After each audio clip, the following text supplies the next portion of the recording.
சேனலை சப்ஸ்கிரைப் பண்ணி bell ஐகானையும் click பண்ணிக்கோங்க. கடலூரில் கைபேசியில் கிரிக்கெட் போட்டி நேரலையை பார்த்து கொண்டே பேருந்து ஓட்டிய ஓட்டுநரால் பயணிகள் பீதியடைந்தனர். சூரியன் உதிக்கிறதோ இல்லையோ தமிழகத்தில் தாமரை மலர்ந்தே தீரும் என தமிழிசை சவுந்தரராஜன் தெரிவித்துள்ளார். பெருந்தலைவர் காமராஜரின் சிந்தனைகளை உள்வாங்கி நடைபோடும் அரசு திராவிட மாடல் அரசு என முதலமைச்சர் மு க ஸ்டாலின் நடைபயணம் மேற்கொண்டார். மாற்றுச் சின்னம் ஒதுக்க கோரிய நாம் தமிழர் கட்சியின் கோரிக்கை நிராகரிக்கப்பட்டது.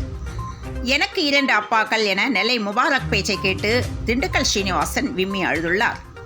தூத்துக்குடியில் திமுகவுக்கும் அதிமுகவுக்கும் இடையேதான் போட்டி என்று எடப்பாடி பழனிசாமி கூறியிருப்பது மகிழ்ச்சி தருகிறது. தேர்தல் களத்தில் அதிமுகவை சந்திக்க திமுக தயாராகவே உள்ளது என முதலமைச்சர் ஸ்டாலின் தெரிவித்துள்ளார். புனித வெள்ளி மற்றும் வார இறுதி நாட்களை முன்னிட்டு அரசு போக்குவரத்து கழகம் மூலம் சிறப்பு பேருந்துகள் இயக்கப்படுகிறது. கடலூர் குண்டு சாலையில் இன்று காலை ஆட்டோ மீது டிப்பர் லாரி மோதிய விபத்தில் ஆட்டோ டிரைவர் உட்பட 2 பேர் பரிதாபமாக உயிரிழந்தனர். காயமடைந்த பெண் ஒருவர் கவலைக்கிடமாக உள்ளார். நீங்கள் சிரித்தால் சரி, நாங்கள் சிரித்தால் தவறா என உதயநிதி ஸ்டாலினை எடப்பாடி பழனிசாமி கேள்வி எழுப்பியுள்ளார். இரட்டை இலையை முடக்குங்கள் என்றும் அவ்வாறு முடக்கினால் தனக்கு பக்கெட் சின்னம் ஒதுக்க வேண்டும் எனவும் OPS தேர்தல் ஆணையத்தில் மனு கொடுத்துள்ளார். தூத்துக்குடியில் அதிமுக பொதுச் செயலாளர் எடப்பாடி பழனிசாமி பிரச்சாரம் மேற்கொண்டு வருகிறார். இந்த நிலையில் தூத்துக்குடி தொகுதியில் அதிமுகவின் வெற்றி உறுதி என எடப்பாடி பழனிசாமி தெரிவித்துள்ளார். தொடர்ந்து தமிழ் படிக்க தெரியாமல் நாம் தமிழர் கட்சி வேட்பாளர்கள் திணறுகின்றனர். பிரதமர் மோடியை வீட்டிற்கு அனுப்பும் வரை திமுக தூங்கப் போவதில்லை என அமைச்சர் உதயநிதி ஸ்டாலின் பேசியுள்ளார்.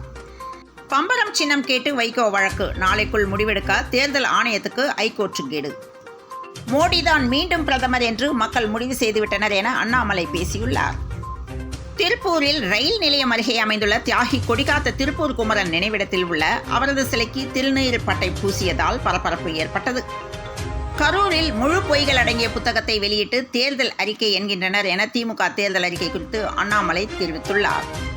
பிரதமர் மோடி தமிழ்நாட்டுக்கு ஏற்கனவே 4 தடவை வந்து பிரச்சாரம் செய்துள்ளார். சென்னை, பல்லடம், மதுரை, ராமேஸ்வரம், கன்னியாகுமரி நகரங்களில் அவரது பொதுக்கூட்டம் நடத்தப்பட்டது. இந்த நிலையில் பிரதமர் மோடி மீண்டும் தமிழகத்துக்கு தேர்தல் பிரச்சாரத்துக்கு வரவுள்ளார். 2 தொகுதியில் போட்டியிட்டால் மட்டுமே பம்பரம் சின்னம் என மதிமுகவுக்கு தேர்தல் ஆணையம் மறுப்பு தெரிவித்துள்ளது. செல்போனில் கிரிக்கெட் பார்த்தபடி பஸ் ஓட்டிய டிரைவரின் ஓட்டுநர் உரிமம் தற்காலிகமாக ரத்து செய்யப்பட்டது. சென்னை புறநகரில் உள்ள 2 முக்கிய சுங்கச்சாவடிகளில் கட்டணம் உயர்த்தப்படுவதாக நெடுஞ்சாலைத்துறை ஆணையம் அறிவித்துள்ளது. ஹோலி பண்டிகை நாடு முழுவதும் கொண்டாடப்படுகிறது. மகிழ்ச்சியாக வண்ணங்களை தூவி உற்சாகமாக கொண்டாடுகின்ற நிலையில் ஆந்திராவில் ஹோலி பண்டிகையில் ஆண்கள் பெண்கள் வேடமிட்டு மன்மத பூஜை செய்யும் திருவிழா நடைபெற்று வருகிறது. மிஸ் யூனிவர்ஸ் அழகி போட்டியில் சவுதி அரேபியா முதன்முறையாக பங்கேற்கிறது. அந்த நாட்டின் சார்பில் இந்த நிகழ்வில் பங்கேற்கும் முதல் போட்டியாளராக ரூமி அல்கஹத்தானி தேர்வாகியுள்ளார். பெங்களூரு குண்டுவெடிப்பு தொடர்பாக சென்னை, ராமநாதபுரம் உட்பட தமிழகத்தில் 5 இடங்களில் NIA அதிகாரிகள் சோதனை நடத்தி வருகின்றனர். சென்னையில் இன்று காலை ஒரு சில பகுதிகளில் ஆவின் பால் விநியோகம் சில மணி நேரம் தாமதமாக விநியோகிக்கப்பட்டது. வழக்கம் போல் அதிகாலையிலே பால் வாங்க வந்த ஆவின் வாடிக்கையாளர்கள் அதிர்ச்சியுற்றனர். தள்ளுவண்டி கடையிலும் டிஜிட்டல் பேமெண்ட், இதுதான் பிரதமர் மோடியின் சாதனை என தமிழிசை பெருமிதம் கொண்டார். பம்பரம் சின்னம் கிடைக்காவிட்டால் வேறு சின்னத்தில் போட்டியிடுவோம் என்று மதிமுக வேட்பாளர் துரை வைகோ தெரிவித்துள்ளார். கடந்த 2 நாட்களில் வெள்ளியங்கிரி மலை ஏறிய 3 பக்தர்கள் உயிரிழந்த நிலையில் வனத்துறை மற்றும் கோயில் நிர்வாகத்தினர் இணைந்து தற்காலிக மருத்துவ முகாம் அமைக்கப்பட்டுள்ளது. 2 குழுக்களாக 24 மணி நேரமும் செயல்படும் மருத்துவ குழு கோயில் அடிவாரத்தில் அமைக்கப்பட்டுள்ளது. வெள்ள பாதிப்புகளுக்காக நிதி தருவதாக போனில் தெரிவித்த பிரதமர் மோடி பின்னர் ஏமாற்றிவிட்டார் என்று முதல்வர் மு க ஸ்டாலின் தெரிவித்துள்ளார். அரக்கோணம் செங்கல்பட்டு ரயில் பாதை இரட்டை வழி பாதையாக மாற்றப்படும் என அமைச்சர் உதயநிதி ஸ்டாலின் தகவல் அளித்துள்ளார். இறுதி ஊர்வலத்தின் போது மலர் மாலைகளை சாலைகளில் வீசுவோர் மீது கடும் நடவடிக்கை எடுக்கப்படும் என உயர்நீதிமன்றத்தில் தமிழக அரசு தகவல் அளித்துள்ளது.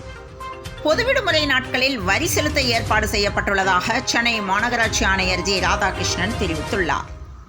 தேசிய மருத்துவ ஆணையத்தின் பெயரில் மருத்துவர்கள் மருத்துவக் கல்லூரிகளுக்கு வரும் போலியான கடிதங்களை நம்ப வேண்டாம் என்று ஆணையம் தெரிவித்துள்ளது. மத்திய இடைநிலை கல்வி வாரியத்தின் 2024-25 கல்வியாண்டு வருகிற ஏப்ரல் 1ஆம் தேதி தொடங்குகிறது. இந்த நிலையில் 9ஆம் வகுப்பு முதல் +2 வரையிலான 2024-25 கல்வி ஆண்டுக்கான பாடத்திட்டத்தை CBSE வெளியிட்டுள்ளது. IPL கிரிக்கெட் 2வது வெற்றியை பதிவு செய்து சென்னை அணி அசத்தல். ஐபிஎல் தொடரின் நேற்றைய போட்டியில் 63 ரன்கள் வித்தியாசத்தில் குஜராத் டைட்டன்ஸ் அணியை வீழ்த்தி சென்னை சூப்பர் கிங்ஸ் அணி அபார வெற்றி பெற்றது. சென்னையில் ஆபரண தங்கத்தின் விலை சவரனுக்கு இன்று ரூபாய் 120 உயர்ந்து சவரன் ரூபாய் 49,720க்கு விற்பனை செய்யப்படுகிறது. தங்கம் கிராமுக்கு ரூபாய் 15 குறைந்து ரூபாய் 6,715க்கு விற்பனை செய்யப்பட்டு வருகிறது. வெள்ளியின் விலை கிராமுக்கு 30 காசுகள் குறைந்து ரூபாய் 80 காசுகளுக்கு விற்பனை செய்யப்படுகிறது.